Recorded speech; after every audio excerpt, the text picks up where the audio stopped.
ದೊಡ್ಡ ಲೇವೆಲ್ಲ ನಾ ರೈತ ಆದರೂ ರಾಯಲ್ಲ ಹೆಗಲಿಗೆ ಯಾವತ್ತು ಟಾವೆಲ್ಲ ನಾ ಹಳ್ಳಿ ಹುಡುಗ ಹಗರಿಲ್ಲ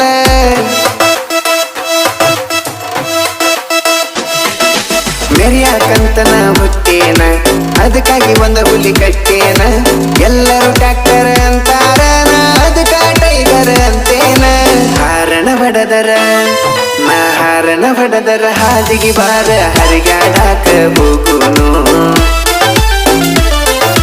ನಿಮ್ಮ ಅಪ್ಪ ಒಪ್ಪಿಗೆ ಕೊಟ್ಟನ ಇಬ್ಬರು ಮದುವೆಯಾಗುನು ಬೂದ ಗುಂಬಳಕಾಯಿ ಹಂಗ ಐತ ಹುಡುಗಿ ನಿನ್ನ ಬಣ್ಣ ಇಷ್ಟ ಚಂದಿದ್ರ ಅಕ್ಕ ಅಂತ ಕರಿಬೇಕ್ಯಾರ ನಿನ್ನ ನಿಮ್ಮವ್ವಗ ಸೇಬು ಹಣ್ಣ ತಿನ್ನಿಸಿ ನಿಮ್ಮಪ್ಪ ಹಡದ ನಿನ್ನ